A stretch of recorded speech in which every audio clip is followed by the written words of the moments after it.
What's good, YouTube? It's your boy, Blue Blood Sports TV, back at y'all with another one. So,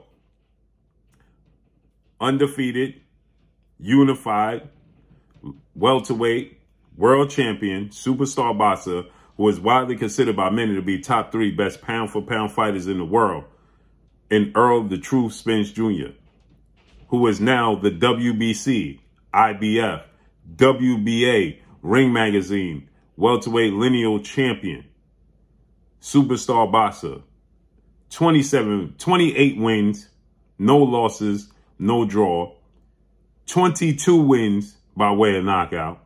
He is 32 years of age, 5'9.5" with a 72-inch arm reach. He gets the 10th round stoppage over former WBA welterweight world champion Cuban star boxer Yordenis Ugas to become a 3-belt holder and unified for the second time.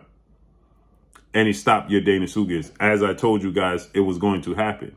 I told you in the first half, Errol Spence was going to find his way in the first half, get used to the size, the ability, the ring IQ, the counter punch ability, the smarts of Yordenis Ugas. But in the second half, he was going to start to break Yordenis Ugas down in the second half of the fight.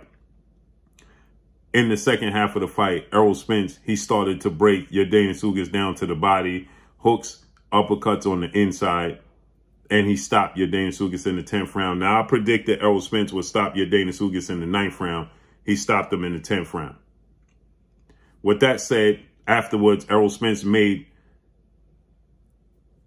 it very, very clear that the fight he wants is undefeated, 3-division world champion, former undisputed junior welterweight, currently the reigning WBO welterweight world champion, superstar boxer, Terence Crawford, who is widely considered by many to be the #1 best pound-for-pound fighter in the world, at 38 wins, no loss and no draw, 29 big wins by way of knockout. He is 34 years of age, 5'8" with a 74-inch arm reach. And as I told you guys, Errol Spence was going to pursue that fight. So he said, and made no qualms, he made it very clear after the fight, I want Terence Crawford. Y'all know what I want. I'm coming after that belt as I told you I was, and I'm taking your belt. That's what Errol Spence said. Terence Crawford, he responded on social media, and he stated, congratulations to Errol Spence, good win. And then he stated, no more roadblocks, no more side of the street, no more excuses. Let's make it happen. See you soon. Great news. Okay. So salute to Errol Spence Jr. He had a day named after him. Now Errol Spence Jr., he has April 16th is Errol "The Truth" Spence Jr. Day. Okay. In Arlington, Texas, AT&T, Dallas Cowboys Stadium, Dallas. Right. He has a day named after him, Errol Spence Jr. Day, April 16th. And I told you guys, for everybody that was saying I was underestimating Yordenis Ugas, I explained to you guys that I was not underestimating Yordenis Ugas, that styles make fights. And that because of Errol Spence's style, the physicality, yes, Yordenis Ugas is a good boxer. Yes, Yordenis Ugas, he has the key to when he's dealing with southpaws, but he hasn't dealt with a southpaw big and strong and reluctant as Errol Spence Jr. with a jab and put combinations together very well and is very physical. Manny Pacquiao doesn't represent what Yordenis Ugas represents. I mean, excuse me, what Errol Spence represents. Manny Pacquiao is 5'5" with a 67-inch arm reach. Errol Spence is 5'9.5" with a 72-inch arm reach. He's nearly 5 inches taller than Manny Pacquiao and he has a 5-inch arm reach advantage over Manny Pacquiao. So he's much bigger than Manny Pacquiao. And they updated Yordenis Ugas' size and status to 5'9.5" with a 73-inch arm reach, because I was saying that he didn't look anything like he was shorter than Errol Spence or had a shorter arm reach than Errol Spence Jr. He didn't look anything like that. Okay. So with that said, you know, finally we're going to get the fight that we all been waiting for. And that's Terence Crawford versus Errol Spence for undisputed And as I told you guys, Errol Spence wasn't looking to avoid Terence Crawford, and I highly doubt that Terence Crawford, well, I know Terence Crawford is not avoiding Errol Spence Jr. And now the fight that everybody has been waiting for is on the horizon. As Errol Spence put it, this is the fight that I want. But now, when everybody told me that Yordenis Ugas was being underestimated by myself, and I told you guys I'm not underestimating him, styles make fights. The physicality of Errol Spence in the second half of the fight is going to start to break down Yordenis Ugas, and he did just that. He started to break down Yordenis Ugas in the second half of the fight. And he clipped Yordenis Ugas and Yordenis Ugas' right eye. Ironically, Yordenis Ugas' trainer, Ishmael Salas, he stated that Errol Spence's eye wasn't going to hold up. And the right eye of Yordenis Ugas is the one that didn't hold up. Ironically, Errol Spence injured his right eye, suffered a broken or detached retina ahead of his fight with Manny Pacquiao August 21st that saw him removed from the fight and Yordenis Ugas replaced him. Now, Yordenis Ugas' trainer, Ishmael Salas, said that Yordenis Ugas, his eye, Errol Spence that is, wasn't going to hold up because of Yordenis Ugas' size, strength, and accuracy. Well, Yordenis Ugas' eye was the one that didn't hold up. When Errol Spence pummeled his eye, his right eye, and Yordenis Ugas' eye simply closed, and they saw enough. So I was wrong. I predicted 9th round stoppage.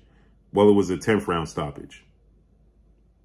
Yordenis Ugas doesn't have a lot of power. And because he doesn't have a lot of power, I explained that he wasn't going to be able to keep Errol Spence off of him.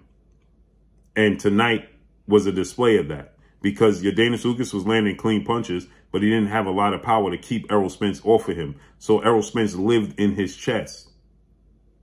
He lived in the phone booth with Yordenis Ugas because Yordenis Ugas didn't have power to keep him honest and keep him backing up.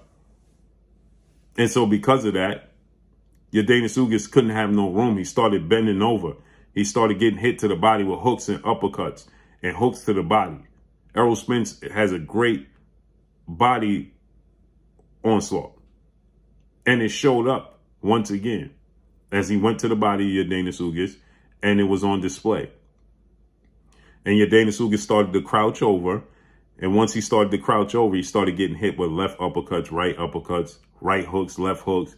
And then when he started to, protect himself up top, Errol Spence started throwing right and left hooks to the body. Now, Yordenis Ugas, he had spots, he had moments where he was landing right hooks, where he was landing uppercuts every now and then, a straight right hand. But I told you guys that that right hand was going to be null and void because every time he reached with that right hand, that Errol Spence left hand. See, a southpaw's kryptonite is the right hand. But a orthodox fighter, kryptonite is the left hand. And Errol Spence is not the normal southpaws that Yordenis Ugas is used to dealing with. He's much bigger, much more crafty, much more technically sound. And so it was fully on display tonight in his stoppage victory. And now on to the Terence Crawford fight. So Terence Crawford, he congratulates Errol Spence Jr. He lets Errol Spence Jr. know, let's make it happen. There's no roadblocks. There's nothing preventing us from happening. There's no side of the street talk. Let's get it on. Let's make it happen. And Errol Spence, he said, that's the only thing I want to do is make the fight happen with Terence Crawford. I'm coming for your belt. Now, I will have to paraphrase with the words he used. But he lets it be abundantly clear that Terence Crawford is the fight that I want. So again, nobody was underestimating or taking anything away from Yordenis Ugas. But Errol Spence is a different type of approach than the southpaws Yordenis Ugas was used to competing against. And so tonight, it was on full display. And Yordenis Ugas had moments. And Yordenis Ugas showed tons of heart tonight. Tons of heart tonight. But again, styles make fights. Now, Yordenis Ugas is nobody walking the park. And hopefully his eye holds up, right? And hopefully, Yordenis Ugas is able to, continue his career. Because he deserves to, right? And Yordenis Ugas is still a tough out for many fighters. Many fighters. Because he's technically sound, he's gifted, he has a high ring IQ, Cuban school of boxing.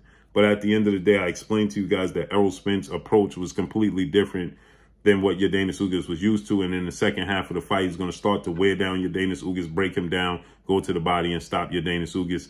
And that's exactly what he did. So I called it for y'all. And so now it looks like in the fall, we're going to get your Errol Spence Jr. versus Terence Crawford for Undisputed. The massive mega fight, the biggest fight in the sport of boxing, is on the verge of happening.